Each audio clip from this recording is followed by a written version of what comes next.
Hello, everyone. Welcome to the second show of Racers, the Girls Behind the Helmet. Joe, along with Dan from Racers, the Girls Behind the Helmet. Not a lot of racing to discuss, but we definitely have some big races this upcoming weekend that we wanted to preview, plus an update on the Dakar Rally. But definitely the first thing we're going to start with is the 2021 W Series. We're very excited. We got a special guest with us. She raced in the W Series in 2019. Please welcome to the show, Alice Powell. Welcome to the show. How are you doing today? Hi, thank you for having me. I'm doing great. I hope you guys are too. Absolutely. I'm very delighted to have you on the show here today with us, Alice, as we introduce to the new audiences that maybe you're familiar with the W Series, the 2021 grid. I would say that you are by no means an unknown driver to followers of European racing. But if you were asked to introduce yourself in 3 words for new audience, how would you describe yourself? I mean, Catherine Bonnier last year told me that you are like the Daniel Ricciardo of W Series because you're always happy, smiling. How would you describe yourself to someone that has never followed the W Series before? I might as well go along and agree with Catherine. She'll be shocked to hear me say that I'm agreeing with her. But no, I would say that, I'm full of energy, so energetic, serious and determined on track as well. So those kind of serious, determined, and the main two really. I enjoy having fun. The girls last year will know that I'm quite a joker. I think you're here for having fun, but also in W Series, in racing in general, just to do as best as you can. I'm here to win, but at the same time, you want to enjoy the journey as well. Absolutely. And of course, you were also part of the GP3 series in 2012, so already a very established driver, I would say. But then 5 years away from the racetracks, and now coming back to Formula Cars in 2019 with the W Series opportunity. How did you find? How was first of all coming back to Formula Cars, and how did you find that those two Formula 3 cars different? I couldn't wait to get back into a Formula 3 car, to be honest.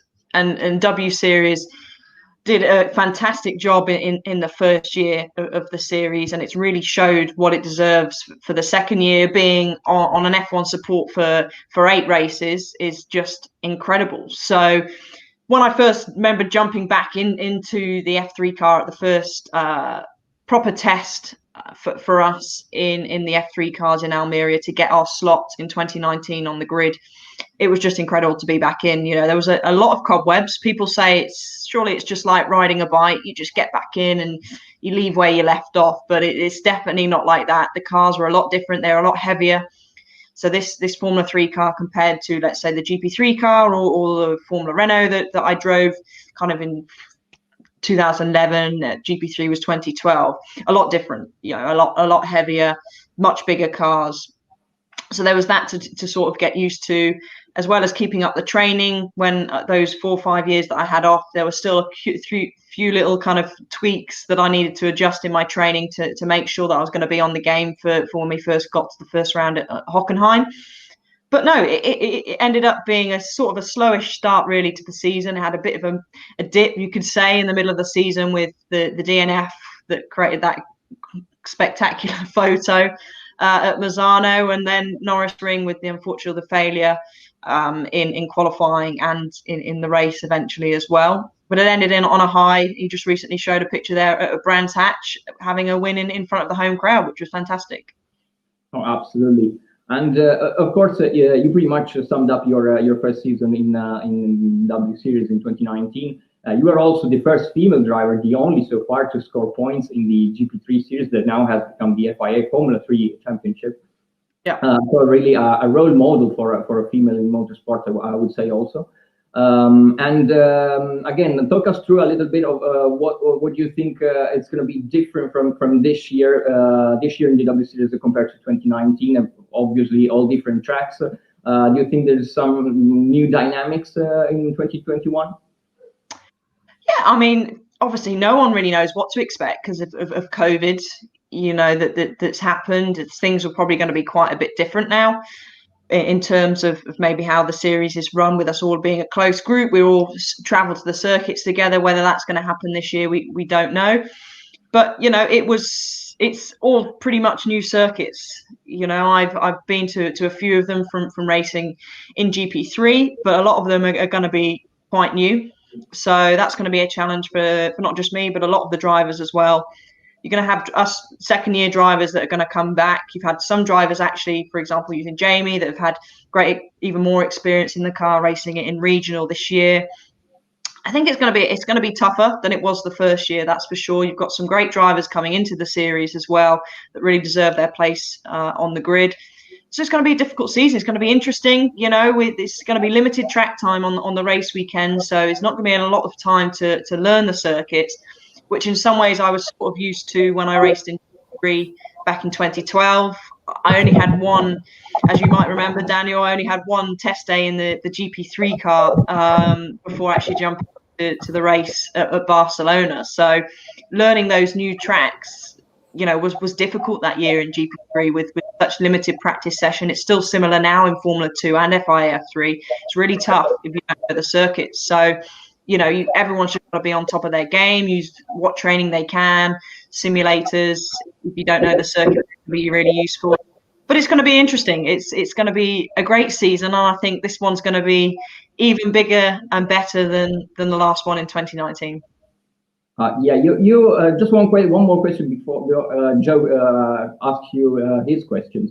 You mentioned the simulators, of course. This year, with all the lockdowns and stuff, we have seen a lot of esports going on, and you took part in the inaugural W Series Esports League. How did you find that, and how did you manage to transfer some of that into real racing and vice versa? I honestly think that this sim racing and esports is probably more stressful than actually racing in real life. I've never really taken to or really actually done sim racing prior to taking part in the W Series Esports last year during the last kind of lockdown that we had over here in the UK and Europe. And yeah, it was stressful. You don't have the forces on your body like you do in the real race car. You haven't got your senses because obviously you're just looking at a TV screen. So for quite a few of us, we found that quite tricky. We're not really used to it. Certainly I did. But, I surprised myself with a few results during the season. I couldn't make all the races because I had other commitments in terms of racing myself, like the Gaillard IPC trophy, a few coaching commitments as well. So it's hard, but I'm getting used to it a little bit more now. I have a simulator here at my house, which I'm going to try and learn some of the W Series tracks on. Going to go back on iRacing and have a play about, and hopefully start streaming again, because the Skip Barber races that we had last year with quite a few of us W Series girls and British F4 drivers were very popular. So we'll try and look at setting some of those up in this lockdown. Definitely, I know for everyone, especially from there, you got a great racing record, especially in open wheels. We know you've done some races with testing with Formula E as well. 2019, very busy. Jaguar I-Pace W Series, and then even an IMSA race, 9 races, 2 wins, 6 podiums. How was a typical year of racing, especially when you have multiple events, different disciplines, and traveling? That just seems like a lot for a racer. It was pretty mental, to be honest. The start of W Series, I'd been out of the car, or I'd been out of a race series really for the past 4 or 5 years, as Daniel mentioned. And to be back in racing again was just incredible. But the doors W Series managed to open for me was outstanding. You mentioned the Jaguar I-Pace trophy, so I had a full campaign in that, which could have possibly or potentially, I don't know, led on to the Formula E test with Envision Virgin Racing was incredible. And my first taste of racing in sports cars properly in IMSA with Catherine Legg as my teammate was just an amazing experience. I really, really enjoyed it. A lovely car, the Acura, racing with Heinrich Racing.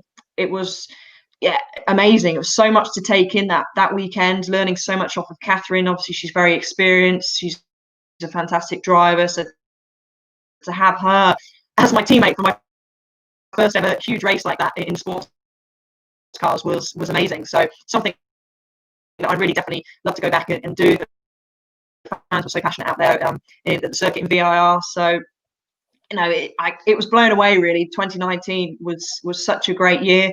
Disappointing in terms of position in the W Series. Would have liked to obviously won the championship, but that's certainly going to be the aim for this year. The W Series is definitely looking very exciting this year, especially that we have a lot of new tracks because of the Formula One, and then of course United States, Mexico. Now, an IMSA you race at Virginia International Raceway. How challenging is it to prepare for a racetrack that's brand new for the series, and especially Circuits of America, Mexico City, really high demanding tracks when it comes for all the racers that I assume haven't raced there before? Well, I mean, if you haven't taken kind of onto VIR like on sim racing, I recommend you have a go. It's an incredible track, and I managed to get half a test day there prior to with Mike Shank Racing prior to the race itself in IMSA. Believe it or not, I must have brought the weather with me because the morning was called off for torrential rain. So I ended up only getting half a day, which was really important because it's such a challenging track. The changes in camber and undulations as well, especially as you go through the fast chicane and up the hill to the blind right-hander is really challenging. And it's going to be those sort of circuits like the Circuit of Americas and Mexico City where you don't get a lot of track time. You really have to dial yourself in and learn the tracks as quick as possible, which is where sims come in, to learn, okay, it's not the same, but it's beneficial to learn where the track goes when you have such a short space of time. But yeah, Virginia is a place or a circuit that I'd love to go back to. It was so challenging and produced fantastic racing. And fantastic racing. Now, of course, with these tracks, we're anticipating a lot of good racing. Now, we do know there is a test coming up in Valencia for the W Series. How is this going to be very different? Because I know traditionally when we talk about preseason testing, you have your own chassis, your own team, good opportunity to take down notes, prepare. But with the W Series format, of course, the chassis, the crew, that's really changes from race to race. Do you see this as something where it's going to give returning drivers like you an advantage over the rookies? Or is this going to bring everyone closer together and really close competition for that first race? Well, I think we had the experience in 2019. So those drivers that are returning had the experience of, sort of racing as one, you could say. It was all run under the same banner. You didn't have separate teams. So you didn't have the likes of Ferrari and Mercedes and making certain setup changes on the car. Very limited with what you can do on the cars in W Series. You swap cars, you swap engineers. I'm not sure if it's going to be 100% the same this year, but it's going to be certainly similar. So it could maybe have an effect on those drivers that aren't quite used to it. For me, I've been out racing for 4 or 5 years, so it actually didn't really affect me going into the 2019 season. But it makes it certainly interesting, and it's definitely different. And I just can't wait to get back out on track in Valencia at the end of April. It seems a long way, but I'm sure time will go very quickly. And like I said before, it's going to be a very interesting season, and I think it's going to be closer and tougher this year than it was in 2019. It's looking to be very close, very tough. I know we're super excited about following the W Series this year. One of the things that we've been also following as well, more and more drivers, especially that done open wheel racing, looking at United States-based IndyCar racing. We know recently there was some news about Jenson Button was looking at options. When it comes to IndyCar racing in the United States, is that something that is appealing as a future option in the future?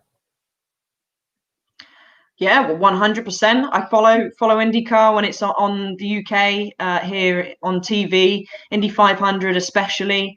There's talented drivers from the UK that have gone over and raced in IndyCar. For example, Jack Harvey, who's doing a great job over there at the moment. You've had Pippa Mann that's taken part in several races in the Indy 500 as well and shown what she can do. So it's something, like I said, I really enjoyed my time, even though it was just one race of racing in America and IMSA. I really enjoyed the atmosphere and the passion of the fans. So 100% IndyCar, I'd love to have a chance of driving in. And all I've heard from people that have raced in IndyCar or worked in IndyCar is great things. So certainly it'll be something for me to look forward to or look to in the future.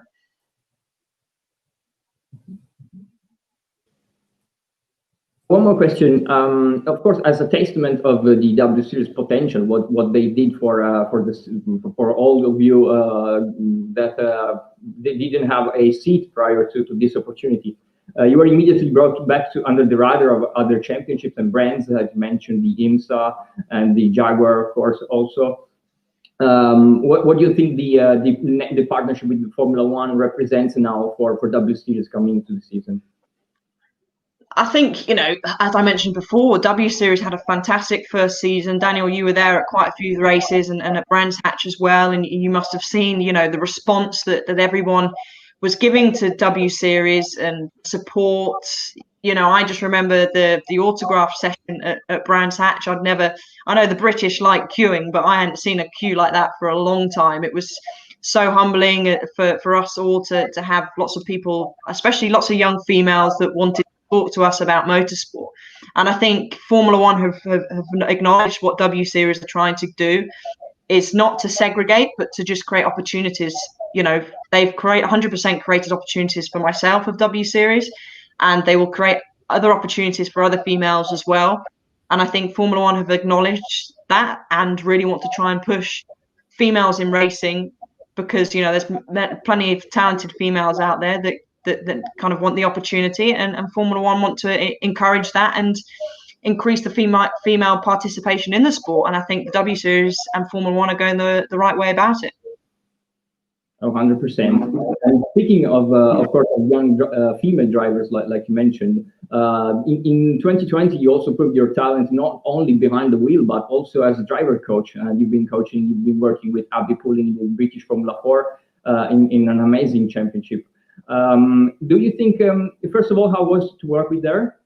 And do you think you were like her older sister? Do you think it's different to work with a female driver than a male driver that you've worked maybe before?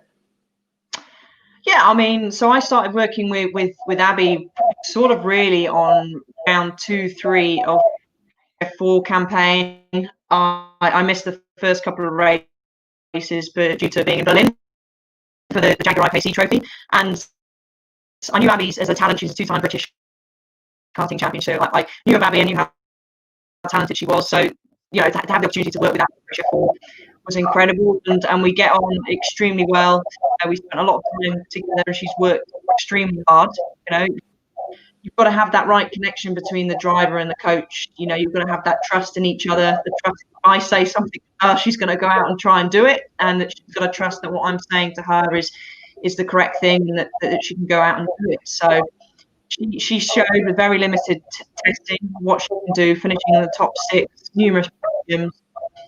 She's only 17. She's a young talent for the future, and I can't wait to continue to work with Abby this year. And whatever that she may be doing, she's going to show her speed potential, that's for sure.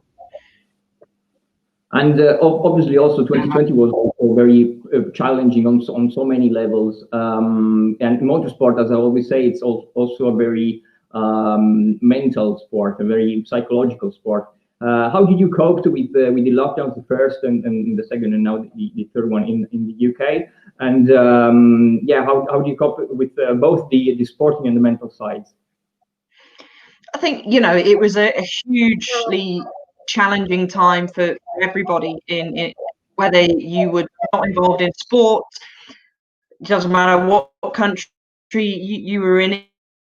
It was everyone would have had their challenges, that's for sure. And I think for me personally, sports, racing and motorsport was very challenging at times psychologically. So I would have taken and used some of the things that I learned from motorsport and incorporate those into the tough kind of lockdown times. But I was living with my parents at the time, and my fiance James as well. So luckily we sort of had each other, which was a help. But I think it really showed how the world has come together and trying to support. Obviously, here in the UK, we had the clap for carers as well, and the NHS.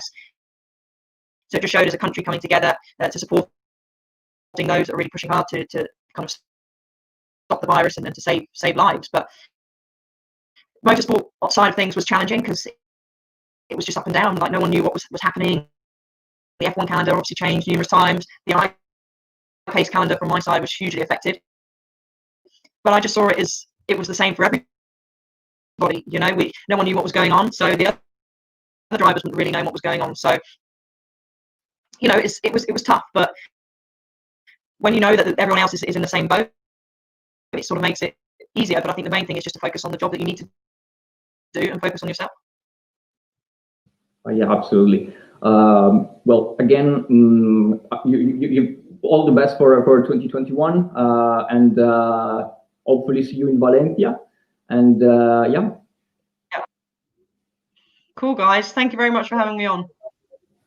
Well, very, very glad that you could join us. And if we're as you said, we will preview all the drivers from W Series, and the next one up is Marta Garcia. Tell us a little bit more how it was racing with her in 2019, and your expectations for 2021. We're racing with her. What do you think about her? So Marta's very young, obviously. She's a great racer. She showed her potential straight from the off. You know, she pressured me and Jamie all the way to the end in the first round at Hockenheim. She had her win at Norrisring as well. She'll be definitely one to watch this year. She's a great talent and one that's going to be really pushing the rest of us all the way. And she's going to be up there for sure. So she's going to be a title contender. So, as well as many others, Marta's going to be one that's going to be one to watch. Thank you very much. Again, I promised that was the last question. And again, no worries. So I'm happy. I can talk all day, as lots of people say. I talk too much sometimes. No, never too much. Thank you again, Alice, and see you in Valencia. See you in Valencia. Thanks, guys. Bye. Thank you. Wonderful having Alice Powell on the program. I know definitely it's really exciting. 2021, as you were mentioning, Daniel. Of course, Marta Garcia is going to be one of her big competition. When it comes to Marta, what's a little bit about her racing background? Oh yeah, definitely. Marta Garcia was a very big name in international karting. Me being an Italian, I saw Marta straight from the very beginning of her karting career, because Italy is a very big country here for international karting. And she immediately rose to international acclaim in the big karting competitions before moving into the Spanish Formula 4 Championship. She only did a season in Spanish Formula 4 as a part of the Renault Young Driver Program. When she entered the Young Driver Program, she was immediately recognized as one of the biggest names in female motorsport in the upcoming talents. Unfortunately, she lost the Renault support pretty early in the season, and yeah, so the Formula 4 Spanish Formula 4 Championship was a little bit hampered by this news of losing the sponsorship. Even though she was going pretty well, and then so she had to sit out a couple of seasons. She came back as Alice. She had the opportunity to come back to racing, to Formula racing with the W Series, and she went straight into Formula 3 car. And again, she performed very well since the very beginning, and won the Norrisring race. That picture I took of Marta at the Norrisring when she won a race. She was on the podium in Hockenheim in her inaugural race. Had that little curious and funny moments on the podium, almost dropping the champagne bottle under the podium. And then she also went on to score more points, even though towards the end of the season she struggled a little bit more. And when Alice and also Emma Kymäläinen made her return to the series after their race one incident, Marta lost a couple of more points towards the end of the championship. but still finished fourth at the end of the inaugural W Series season, and she will be back for more, maybe more victories. And but she was very, very also competitive into the Eastern League because she was winning races, and she really challenged Bites Visser towards the end of the virtual season on the high racing. Definitely, Marta's going to be one of the racers to follow in the future. One question we do get in the camera that came up right after Alice has left. I'll ask this to you, in case one of our viewers have. Does Alice have plans for sports car racing in the future? I know we just had it on the program. Are you aware of any plans that she might be having in the future?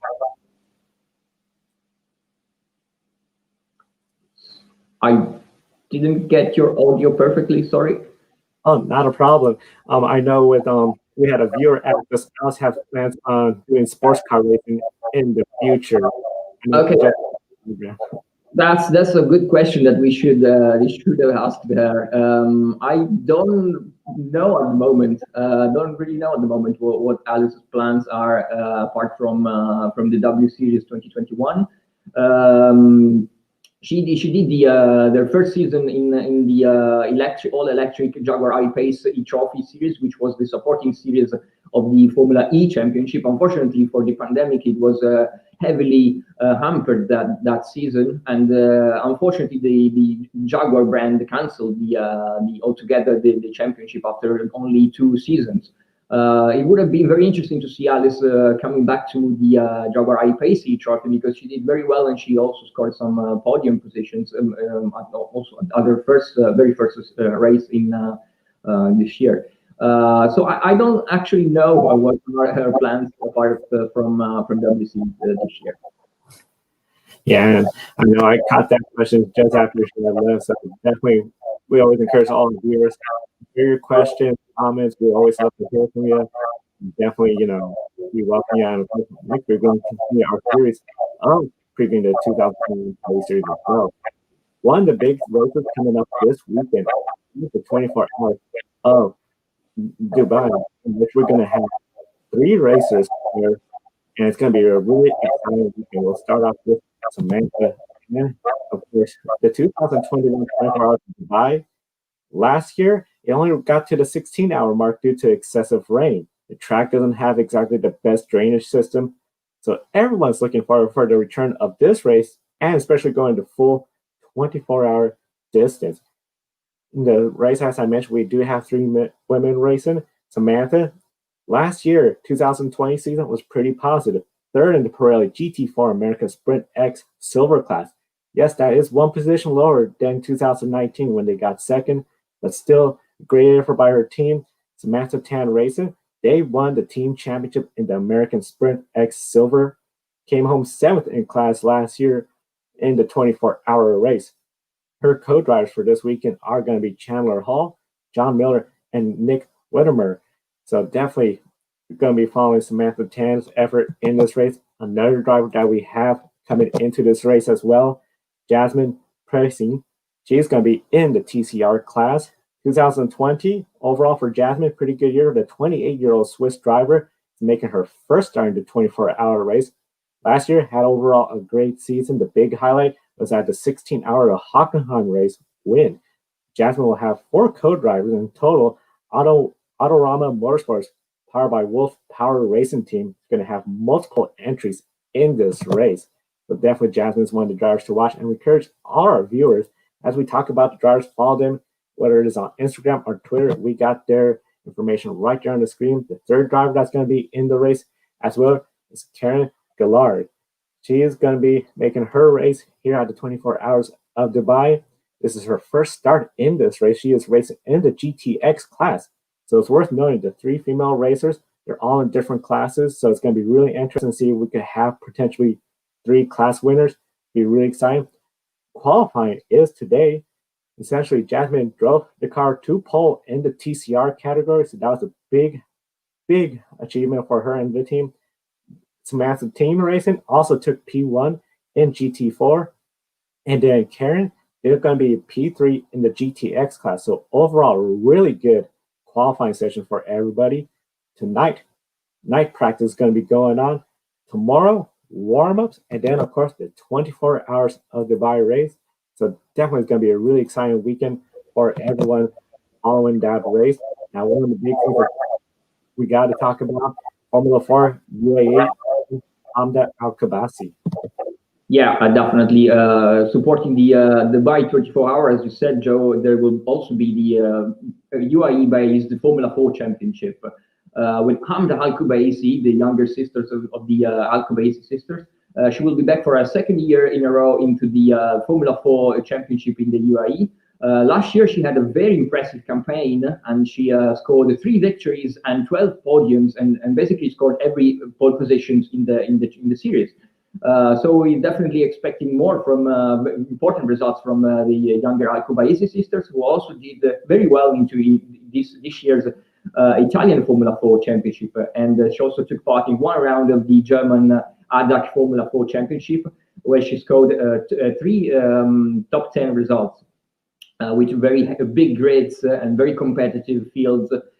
So very, very important results for Hamda into what was basically her very first year, full season in Formula in single seaters. Hamda, today the championship in the UAE started. She took P4, and P2 into this morning qualifying sessions. So she started 4th into the first race and 4th into the second race.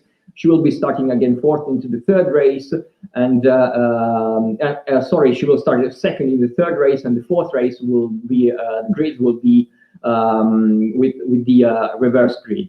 So Hamda, the first 2 races were pretty okay. She started the season with a podium, with a 3rd place finish in the opening round of the UAE Formula 4 Championship, and she had a little bit more of an unfortunate second race where she finished 5th. She was 3rd throughout the whole race, and actually on the very last lap, she was passed by 2 other competitors, so she finished 5th.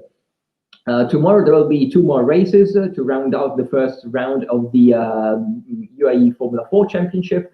The championship is a very short one because it will all be contested throughout 5 weeks and a 4-week calendar, all back in the UAE, racing in the Yas Marina circuit, which will be alternating. So again, they will be racing next weekend in Yas Marina. And that's it from the UAE Formula 4 Championship. Definitely very exciting. Yesterday, there was some exciting news that came out involving Gracie Trotter here in the United States. Gracie Trotter made history becoming the first female driver to win an ARCA sanctioned race. Well, it was announced she's going to have a part-time schedule with Venturini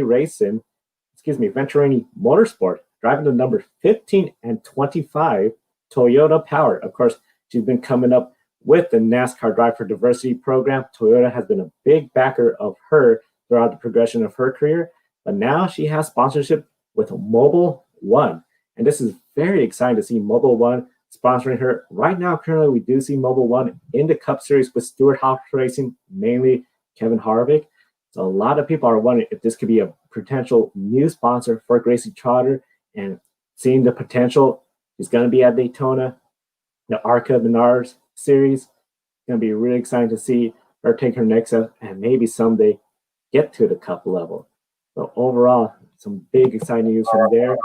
And then, of course, we definitely want to give an update on everything going on in the Dakar Rally. Yeah, the Dakar Rally, which is always one of the first events of the calendar year, is coming to an end. This Sunday they will finish which was one of the most challenging racing events of all the season and all the rallies, legendary rally. And Cristina Gutierrez started very well. She's a Spanish driver competing in the cars lightweight class. She won the very first stage and of course led into the first day the overall classifying in that class. But then I had a couple of unfortunate rounds after the first stage. She lost a couple of hours and dropped back into the classifier a little bit, and then unfortunately she was very unfortunate. She had to retire from the event after gearbox issues stopped her from making more progress in the final days. So a very unfortunate year for Cristina Gutierrez, the Red Bull sponsored driver. But then hopefully she will be back next year. Another Red Bull sponsored driver is Laia Sanz, who is racing in the bikes category. She's also an Extreme driver because of course Cristina Gutierrez will be racing for the Lewis Hamilton's team X44 into the all new electric SUV championship that will be starting in April this year. Very interesting championship. We often speak about that new series because there will be the first championship to achieve a complete 150-50 gender parity. Laia Sanz is also racing, as we said, in Dakar. She's currently P20 in the bike category. Then we have Marta Garcia also racing in the bikes. She's P44. Then we can go down the order with Audrey Rossa, also racing bikes in P61. Then we have Sarah Jugla, who is unfortunately out of the rally, also racing bikes. The only female driver racing in the quad category is Suani Martinez, a Colombian racer. She is currently P12. And then let's go into the cars categories. We have Italian very veteran Camelia Liparotti, who is racing in an all-female team. Also, her co-driver is a women driver. She's P17 currently into the lightweight vehicles, and also Kristen Matlock, an American driver who is racing at Dakar for a very first time, a very first experience of such an important and challenging rally. She's out, unfortunately, of the rally early on in the race. She had a couple of unfortunate incidents, and she's out. And also, Amy Lerner, she is racing into the historic rally category with a beautiful Porsche historic car, and she's currently P16 into the P18 into the general standings. Definitely one of the big things, of course. Yesterday, we did report on this story. Hailie Deegan, 19-year-old driver, of course, she's going to be coming up to the NASCAR Truck Series. She was participating in an iRacing event and used a slur that unfortunately is towards mentally disabled people. Some people will know it as the R word, which, of course, Max Verstappen had used last year. Hailie Deegan did apologize for the action that she said. She had said it was really stupid of her part, and she's going to be better as a person. NASCAR has demanded that Hailie Deegan take sensitivity training and complete the sensitivity training before the Truck Series season begins. One of the big things, of course, NASCAR, they're expanded to a newer audience, and they have made it really clear that when it comes to this word, zero tolerance, definitely was something that we feel worth mentioning. We did report yesterday on Grid Tonight. Encourage everyone to check that out. But definitely we feel, especially since Hailie Deegan is one of the racers we do talk about here quite frequently, only fair to mention it as well. Of course, we still have a couple more racers to discuss about, Amna and Irina, and for their upcoming season as well. Yeah, this weekend in Dubai, there should have also been the Formula 3 Asian Series, which is basically the same, was using the same cars as W Series and the Formula Regional European Championship, the Tatus T318 car, very beautiful car, I would say. And that championship is also very important because it's very attractive for drivers, for international drivers that are starting their season in Asia to prepare their European campaigns. So that's a very important championship, I would say. Last year we saw Jamie Chadwick, the inaugural W Series champion, and also Tatiana Calderon racing into the Formula 3 Asian Championship. Jamie won a race there in Buriram and did very, very well.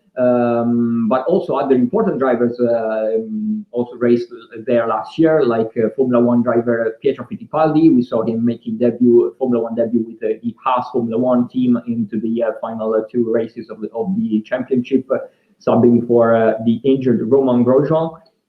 And also the soon-to-be Formula One driver Nikita Mazepin was there, Jack Doohan, Sebastian Fernandez, Jake Hughes, Yuki Sasahara. All these important Formula 3 drivers were racing in the Asian Formula 3 Championship last year. It's very important also because it pays quite a lot of FIA Super License points, so very interesting and attractive for international drivers.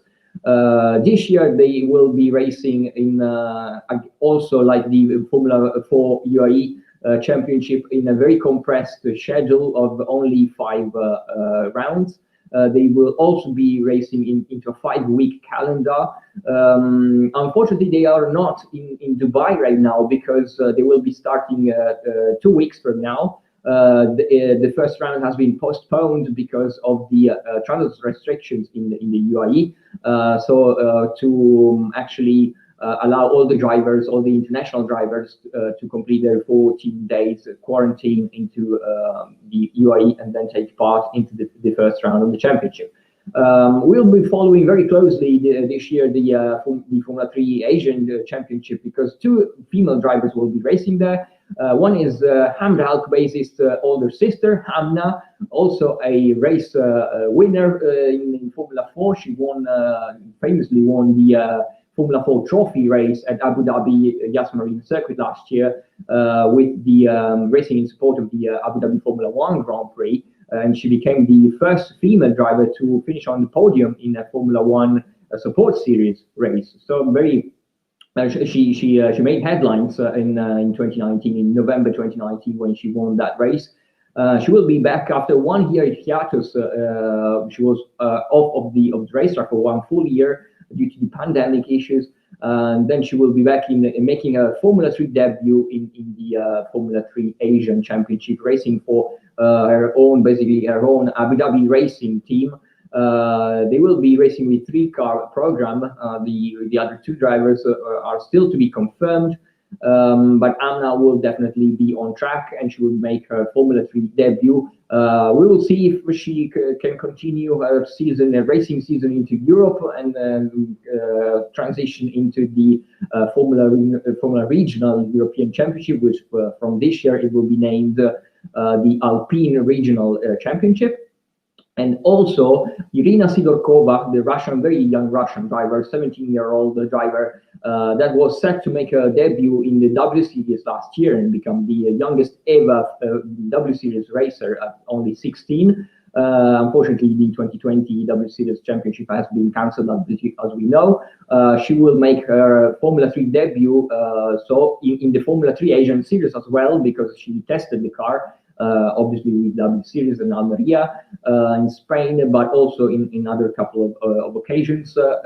She's a SMP Academy driver, supported driver with SMP, which is a very important academy from Russia, which has been supporting a lot of young drivers and bringing to Formula 1 drivers like all the Russians that not only Formula 1 but also Formula 2, Formula 3, all the drivers that we're seeing into professional motorsport nowadays have been supported by SMP Academy. So Irina, very strong support from her home country. She will make the W Series debut later into the season when the French Grand Prix will also host the round 1 of the all-female Formula 3 Championship. But we also follow closely, of course, the Formula 3 Asian Championship to see Irina's progresses into that category.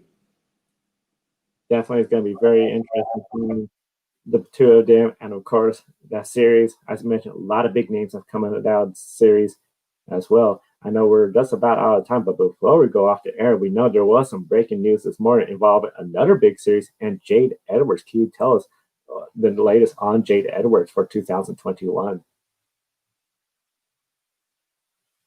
Yes, definitely. Jade Edwards will make her debut in. It's very fresh news which came out today. British driver that made headlines this year because she became the first woman since 2007 to feature on the BTCC grid, the British Touring Car Championship, very popular series in the UK. And today she announced that she will be back for her first full season into the BTCC. So very interesting to see what she can do. In BTCC, we also saw this year Jessica Hawkins, which will be back in W Series. So very exciting upcoming season from all the most talented female drivers. We will be following closely all of their races. Following all the races, that's going to be our goal. 2021. We're so excited. Of course, 24 Hours of Dubai coming up. We'll be talking about that next week, as well as the final standings of Dakar and more W Series 2021 preview. For Daniel at Racers, the girls behind the helmet, I'm Joe from the Grid Network. Thank you for watching. Have a wonderful day, and we'll see you next week. Joe Samaniego here. Want to invite you to go check out Powell. Powell is a dog clothing and accessory company based in Austria. 10% of each of your purchases goes to helping dogs in need, whether it's homeless, sick, or ill dogs. This is one of the reasons why we support it. Kiska here is a rescue dog from rural Alaska and our Grid office dog. We care about our furry buddies, and we know you do as well. Definitely check out powellbliss.com. There's a link on the video description, and by clicking on that link, you get a 10% discount on your